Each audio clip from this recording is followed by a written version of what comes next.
Welcome to World News. First, the headlines, then details. We'll start with the latest overnight updates from the international arena. Iran is allegedly building a nuclear bomb, causing alarm in the United States. This time, Iran says it will not allow any foreigners into its nuclear sites.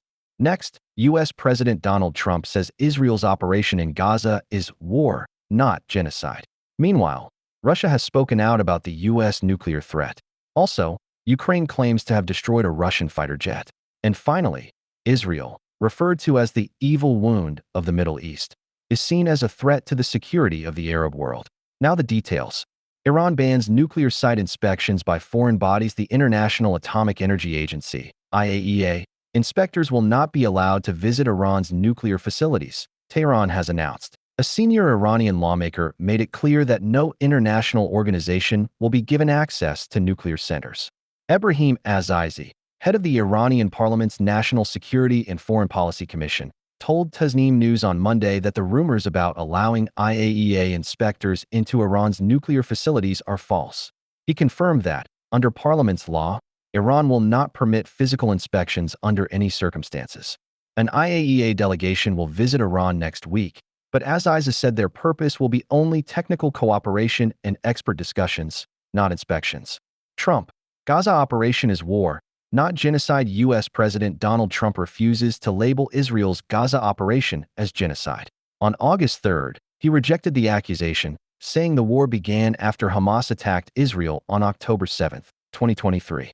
When asked by journalists about genocide allegations, Trump said, "I don't think it's genocide, it's war." He emphasized that Israel denies targeting civilians and claims to facilitate humanitarian aid. Trump described October 7th as one of the most horrific events he had ever seen. According to the Times of Israel, the Hamas attack killed about 1,200 people and took 251 hostages, of whom around 50 remain in Gaza, about 20 believed alive. Trump reiterated that the U.S. is working to feed Palestinians in Gaza, spending large amounts on food aid. Russia responds to U.S. nuclear threat. Trump announced that he had ordered 2 U.S. nuclear-armed submarines to be deployed closer to Russia, raising tensions between Washington and Moscow. Some fear this signals a new Cold War. The Kremlin, however, downplayed Trump's remarks, saying they were not looking to engage in public disputes over the issue, but warned that everyone should speak cautiously on nuclear matters. The announcement has fueled a heated online exchange between Trump and former Russian President Dmitry Medvedev, with Medvedev warning about the Soviet-era dead hand, automatic nuclear retaliation system. Ukraine claims destruction of Russian warplane. Ukraine's security service, SBU, claims it destroyed a Russian Su-30 fighter jet and damaged 4 other military aircraft in a drone strike on a Russian military air base in occupied Crimea. The SBU said the overnight drone operation precisely hit the targets.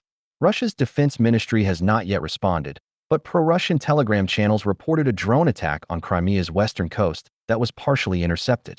Israel seen as a threat to Arab world security. Israel's aggressive policies are destabilizing the Middle East and the wider world, critics say, blaming not just Israel, but also the United States and some European nations for supporting it with weapons and money. The roots of the issue go back to 1917, when British Foreign Minister Arthur Balfour expressed support for establishing a national home for the Jewish people in Palestine, later known as the Balfour Declaration.